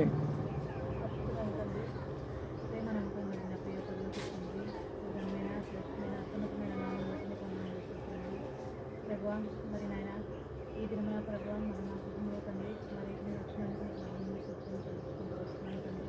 ప్రభావ మరి కృతజ్ఞత కలిగి మరి నాయన కృతజ్ఞత కొరకు ఏర్పాటు చేసుకోవడానికి మీరు సహాయం చేసుకొచ్చినందుకు మీకు వందనాలు దేవా. మరి జ్ఞాపకం చేస్తున్నారు నా కుమారుని మీరు ఇచ్చిన నూతనమైన దయాకీతాన్ని బట్టి మీకు వందనాలు. గడిచిన సంవత్సరంలో ప్రభా మరి అనేకమైన ఆరోగ్య విషయంలో తండ్రి, చదువు విషయంలో ప్రభా మరి ప్రతి విషయంలో తోడయండి, ఆ విధంగా కాచి కాపాడి క్షేమాన్ని బట్టి మీరు అనుగ్రహిస్తూ వచ్చారు. మీ సన్నిధిలో ప్రభా మరి ఎదగడానికి మీరు సహాయం చేస్తూ వచ్చారు. ఆ విధంగా జ్ఞాపకం చేసుకుని ఇచ్చిన నూతనమైన దయాకీతాన్ని బట్టి మీకు వందనాలు కృతజ్ఞతలు చెల్లించుకుంటూ వస్తున్నాను. ఏ 5 సంవత్సరం అంతా కూడా నేను కాచి కాపాడమని క్షేమాన్ని ఆరోగ్యాన్ని ప్రభా మరి ఇస్తూ రమ్మని ప్రభా, అంతేకాదు మీ యందు భయభక్తులు కలిగి జీవించడానికి మీరు అనుగ్రహిస్తూ రమ్మని వేడుకుంటూ వస్తున్నాను. అవును తండ్రి, మీరు 12 సంవత్సరాలు నాయన వయసు ఉన్నప్పుడు ప్రభా మరి మీ సన్నిధిలో నాయన మరి మందిరంలో మరి నాయన మీరు వాక్యము మరి బోధిస్తున్నప్పుడు మీరు వింటూ ప్రభా ఎంతో జ్ఞానం కలిగి నాయన నడుచుకుంటూ వచ్చారు ప్రభా. అటు విషయం నా కుమారుడి విషయంలో కూడా నాయన జ్ఞాపకం చేసుకొని ప్రభా నీ యందు భయభక్తులు కలిగి జీవించేవారిగా, మీ కొరకు నాయన జీవించేవారిగా ప్రభా మరి అనేకులకి నాయన సువార్త ప్రకటించే బిడ్డగా మరి నాయన బిడ్డని జ్ఞాపకం చేసుకొని మీ యందు తండ్రి భయభక్తులు కలిగి జీవించేవాడిగా ప్రభా ఉంచుతూ రమ్మని వేడుకుంటూ వస్తున్నాను. నా కుమారుని ప్రభా మరి మీరు ఇచ్చిన ఈ కుమారుని మీకు ఒప్పచెప్తూ వచ్చాను తండ్రి. ఆ కుమారుని మీరే నాయన అయా వాడుకుంటూ ప్రభా ఆ బిడ్డ మరి ఎదుటి ప్రభా నీ కొరకు జీవించేవాడిగా సహాయం చేయమని వేడుకుంటూ వస్తున్నాను తండ్రి. అయినా సహాయం చేయండి దేవా. అంతేకాదు నాయన ఈ గడిచిన సంవత్సరంలో ప్రభా ఎన్నో అనారోగ్య సమస్యలు, ఇరుకులు, ఇబ్బందులు, సమస్యలు ప్రభా అయ్యా మా అమ్మగారికి ఇచ్చిన ఆరోగ్యాన్ని బట్టి మీకు వందనాలు తండ్రి. ఒకనొకప్పుడు తండ్రి గడిచిన 2 నెలల కింద ప్రభా నా లేవలేని స్థితిలో నాయన మనసులో ఉంది ప్రభా. మరి నాయన ఆ బిడ్డని జ్ఞాపకం చేసుకొని ప్రభా మరి మీరు ఇచ్చిన ఆరోగ్యాన్ని బట్టి ఈ దిన అయ్యా తండ్రి ప్రార్థనలో కూర్చొని ప్రభా నీ వాక్యం వినడానికి మీరు ఇచ్చిన కృపను బట్టి మీకు వందనాలు అయ్యా. ఎంతో అద్భుత కార్యము, ఆశ్చర్య కార్యం చేస్తూ వచ్చారు తండ్రి, నీకు వందనాలు. అంతేకాదు తండ్రి నా కుటుంబంలో అనేకమైన అనారోగ్య సమస్యలు వచ్చాయి అయ్యా. మరి సాతాను పెట్టిన అనేకమైన ఇబ్బందులు ప్రభా అయ్యా. ఎన్నో సమస్యలు వచ్చినప్పుడు కూడా తండ్రి నీ వైపు చూసినప్పుడు తండ్రి భయపడకుము అని ఎన్నోసార్లు నాతో మాట్లాడారు తండ్రి. నన్ను ఆత్మీయంగా ఆయన నిలవబెట్టారు, నన్ను బలపరిచారు, నన్ను స్థిరపరిచారు. అనేక సందర్భాల్లో తండ్రి వలె ప్రభా నన్ను ఆయన ఆదరించి నన్ను రక్షించి కాపాడుతూ సహాయం చేస్తూ నాయన నన్ను ముందు నడిపిస్తూ వచ్చారు ప్రభా. మరి నాయన కురిగిన వేళలో నన్ను లేవనెత్తుతూ వచ్చారు. మీరు చేసిన సహాయాన్ని బట్టి వందనములు కృతజ్ఞతలు చెల్లించుకుంటూ వస్తున్నాను దేవా. బిడ్డలిద్దరిని కూడా జ్ఞాపకం చేసుకుని ఇస్తున్న ఆరోగ్యాన్ని బట్టి మీకు వందనములు. మీ విశ్వాసంలో బలపరిచి వస్తున్నాను మీకు వందనములు. నా కుటుంబాన్ని కూడా జ్ఞాపకం చేసుకొని ప్రభా ఎక్కడ నేను విడవకుండా నేను వెంబడించే వారిగా ఇంకా నాయన తండ్రి ఆత్మీయంగా ఎదిగే వారిగా, అంతేకాదయ్యా మరి మా చుట్టుపక్కల ఉన్న వారందరి కొరకు కూడా నాయన ప్రార్థించే వారిగా కూడా మమ్మల్ని ఉంచుతూ రమ్మని కూడా వేడుకుంటున్నాను దేవా. మీకు చేసిన సమస్తమైన మేలును బట్టి కృతజ్ఞతలు చెల్లించుకుంటూ ప్రభా మరి మీకు చేసిన సహాయాన్ని బట్టి నేను కృతజ్ఞతలు చెల్లించుకుంటూ శ్రేష్టమైన నామంలో తండ్రి ప్రార్థించి గణపరిచి ఆయన అడిగి వేడుకొని పొందుకొని ఉన్నాం తండ్రి. ఆమేన్. మన మధ్యలో ఉన్న సహోడు ప్రార్థన చేస్తారు. పరిశుద్ధుడైన తండ్రి, ప్రేమపూర్ణుడా నీకు స్తోత్రాలు చెల్లిస్తూ ఉన్నాం. అనాది కాలని సంకల్పము జగత్తు పునాది వేయబడకముందే నేను ఇచ్చిన న్యాయాన్ని బట్టి క్రీస్తు యేసులో మమ్మల్ని ఈ కుటుంబాన్ని మీరు ప్రత్యేకపరుచుకొని సంజీవక జన్మదినోత్సవాన్ని పురస్కరించుకొని ఏర్పాటు చేయబడినటువంటి ప్రార్థనా కోరికను బట్టి మీకు స్తోత్రాలు చెల్లిస్తూ ఉన్నాం.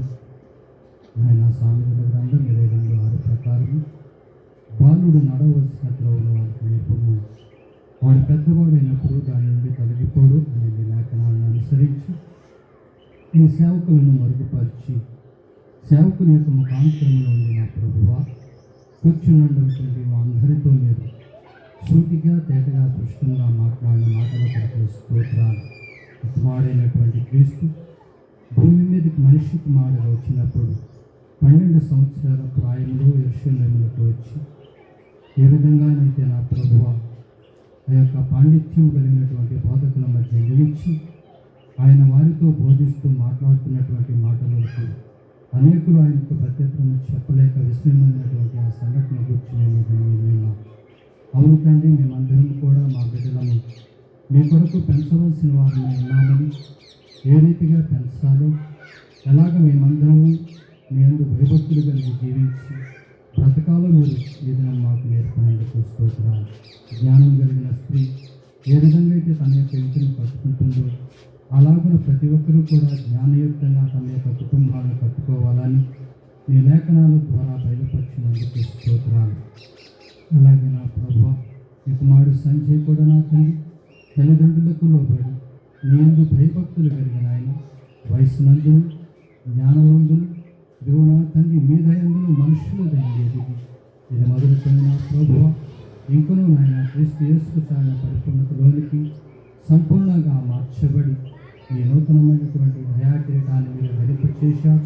రాబో దినాలలో ఇంకనూ విశ్వాసంలో అభివృద్ధి పొంది అనేకమైనటువంటి ఆత్మల రక్షణ మాత్రమే ఎదుట తల్లిదండ్రులకు లోబడి మీ ముందు భయభక్తులు కలిగించడానికి సహాయం చేయమని ఇంతవరకు వాక్యాన్ని ఇచ్చినటువంటి అయ్యగారికి పరిపూర్ణమైనటువంటి ఆరోగ్యాన్ని దయచేసి ఇంకొను అనేక స్థలాలలో నాయన నిలబెట్టుకొని అందరితో మీరు మాట్లాడమని ప్రభుత్వం చూపించమని ఇప్పుడు ఎక్కడ బట్టి మీకు కృతజ్ఞతలు చెల్లిస్తూ అవకాశం ఇచ్చిన దేవానికి వందనాలు చెల్లిస్తూ యేసుక్రీస్తు వారి ఉన్నతమైన నామంలో ఈ ప్రార్థన సమర్పించి వేడుకుంటున్నాము తండ్రి. ఆమేన్.